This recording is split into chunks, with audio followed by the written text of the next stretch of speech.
Continue to tune in. I know you have plans on tuning in going forward as well.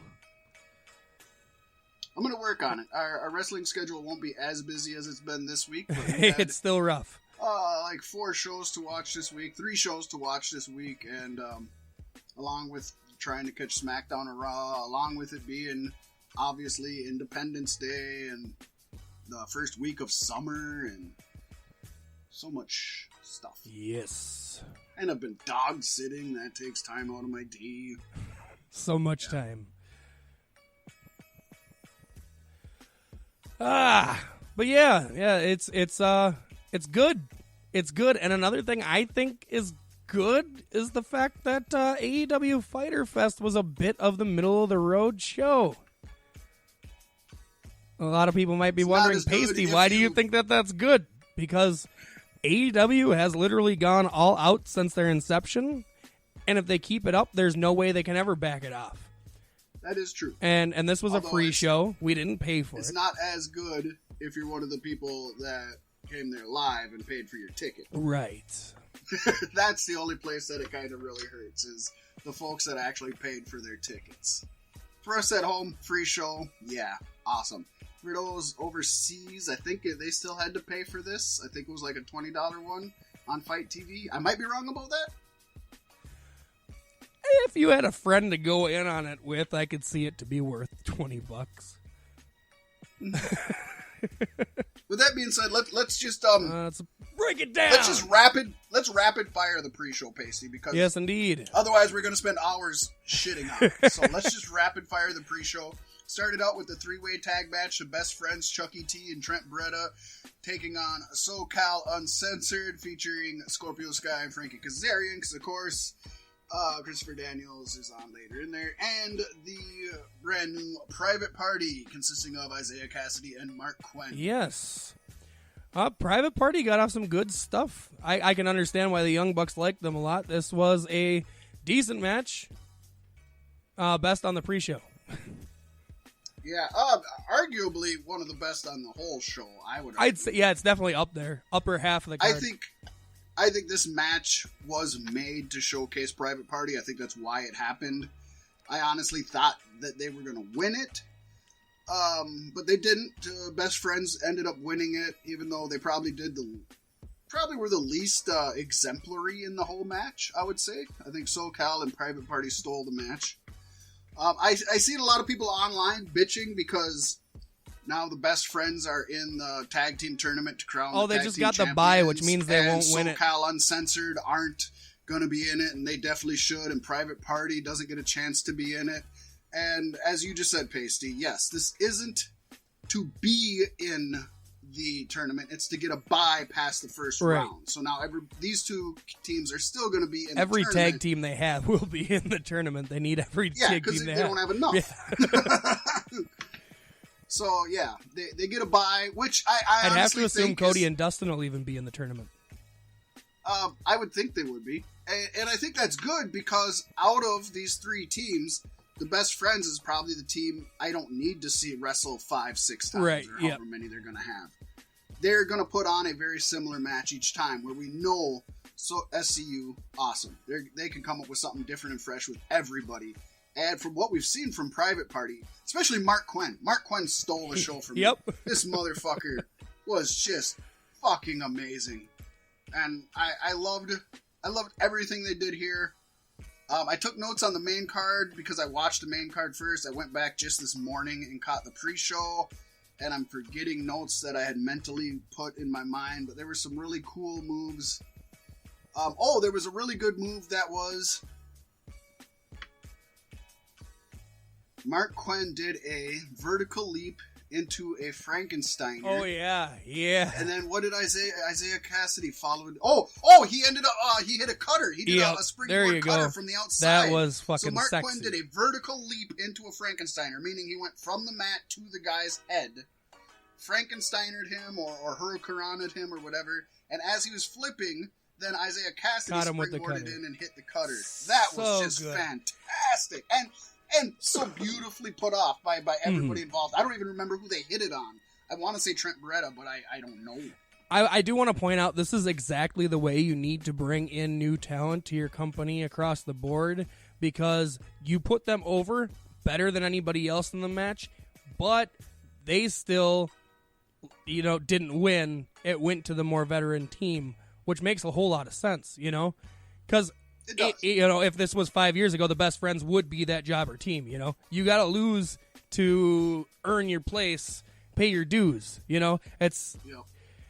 Yeah, WWE, we don't put up with that bullshit. Like, if our guy gets called up, but I think it's NXT's fault, because in NXT they win, they come up, and then they got to go through that process of you're gonna. But I think sometimes, they should win their first outing. Yeah, in the occasion of like a Ricochet.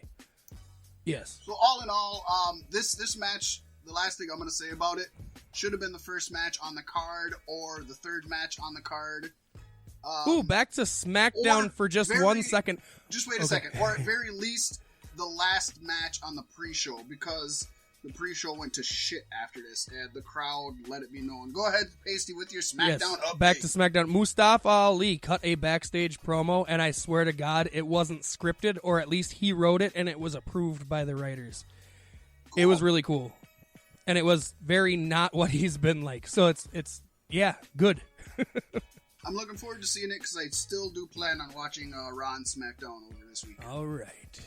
Up next, we had Ali versus Leva Bates, which was preceded by the two librarians, Leva Bates and...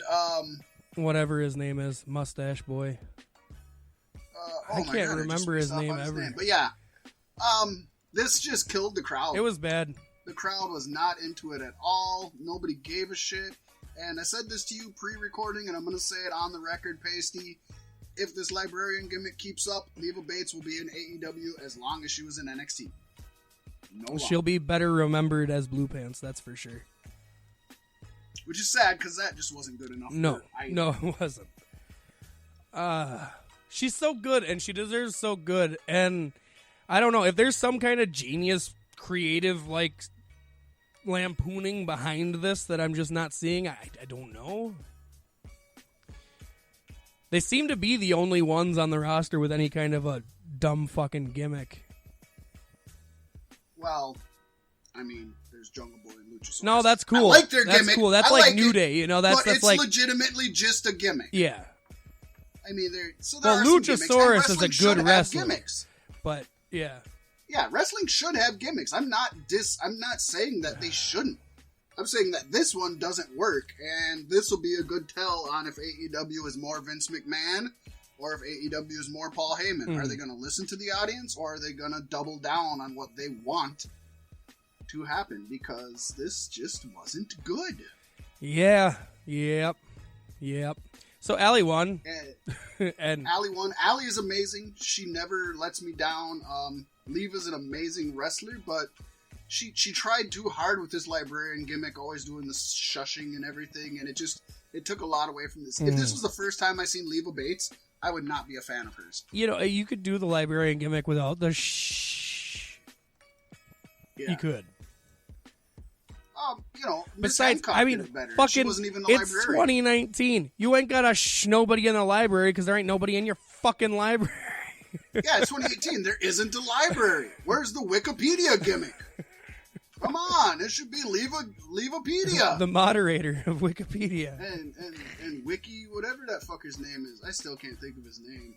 I haven't searched it on Google and I can't find his name. Nobody cares about him. Oh man, Peter Avalon. Peter Avalon. He reminds me of Mrs. Stunt Double Bodyguard. Fucking what was his name? Oh, it's so hard. Yeah, the intellectual. Yeah, that guy. Okay, that's all right. Moving on, we had a match that shouldn't have existed, a hardcore match. Michael Nakazawa defeated the head of a computer gaming company. Yeah, he did, in a hardcore match.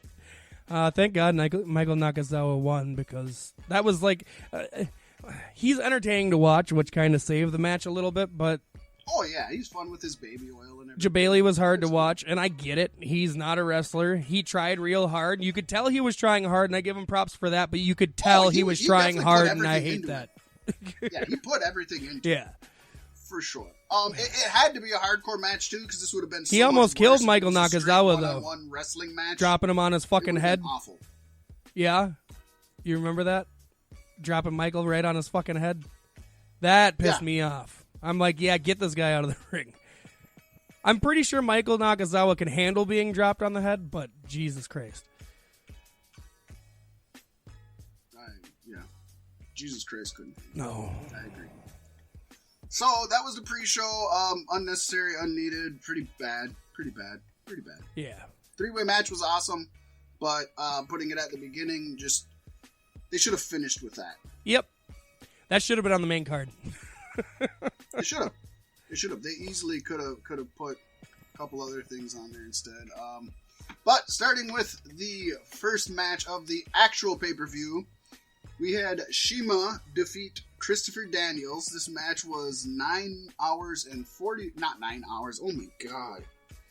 It would have killed the crowd. Yeah. It was 9 minutes and 40 seconds. Almost 10 minutes. What do you got to say, Pasty? I know what I have to say. It was a kickoff match. That's what I got to say. I don't know. I probably wasn't paying as much attention as I should have coming off of the pre-show. That kind of made it difficult. You had the benefit of not watching the pre-show before you watched the main card, so props to you. Right. So here on my notes, I got, this is a straightforward match. It was really fun, but wouldn't overshadow the rest of the show, which is key for an opener. Yes. Shima and Daniels needed to put on a good match to get the crowd back because the pre-show was that bad, and thankfully they did. I think they got into it, and I think the crowd ended up getting into it, but they had to bring them in. They weren't into it at first. I thought this was the perfect opener for this show. And Pasty, consider the ages of these two. Yeah. Shima is 41 years old. Christopher Daniels, folks. Christopher Daniels is 49. Jeez. He's almost 50, and he's putting still got on 20 years left in 4-star him. matches. He does, easily. And people forget, Pasty. If you go long back, you remember way back in the day, there was the Ministry of Darkness with The Undertaker, yes. right? And there was the higher power that was telling Undertaker what to do and all that, right? It was me all along. Yeah! It led to that classic line, which was just awful. People forget, Christopher Daniels was the one who was supposed to be the higher power. And that was how many years ago that he was supposed to be in a main event run in WWE? That was supposed to be the fallen angel Christopher Daniels. It only got nixed because Vince McMahon back then was still a big size guy. Yeah. And he looked at Daniels against Undertaker and was like, why would Undertaker listen to him? Why would he listen to Paul Bearer? Because he's heavier than him? It's because of the psychology, Vince. That's what it is. And Daniels can show psychology. Right. I think Daniels would have been way better as the higher power than Vince McMahon, who we had just seen, with Austin. Could you imagine Christopher Daniels versus Stone Cold Steve Austin at a pay-per-view? That would have been awesome. Holy shit. So, hey, yeah. I never know we could still get it. We still, no, Stone Cold ain't ever wrestling. Never say never in pro wrestling. 100% sure of. But I liked this as an opener, considering this being the opener and who these guys are and everything. I had so much fun. I scored this one a B. I don't know if we're ranking all the matches, but I did just to come up with a rank for the pay-per-view itself. Yeah. So I gave it a B. I thought this was the perfect way to start the match, or the show, I should say. Yeah, it was definitely, like I said, it was a good opener. Up next, we had the three-way women's match featuring Riho defeating Yuka Sakazaki and Nyla Rose. Now, I know you and I have different feelings about this one. We do. I still think it was a good match. Don't get me wrong. I just said I'm still not 100% sold on Nyla Rose. Right. To me, and it's not a trans thing at all. She's not as good as Nia. Oh my God, she's trans? She's not as good as Nia Jax. I would definitely disagree. Well, I haven't seen enough yet. As Amazing Kong. I haven't seen enough yet. Pasty, the two examples I gave you on the phone should have been enough to show you Nia Jax couldn't do either of those two Okay, moves. the double catch was fucking awesome. I don't remember the first spot that you said.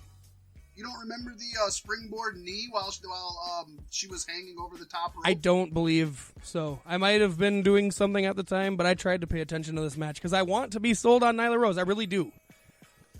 First of all, somebody who listens to the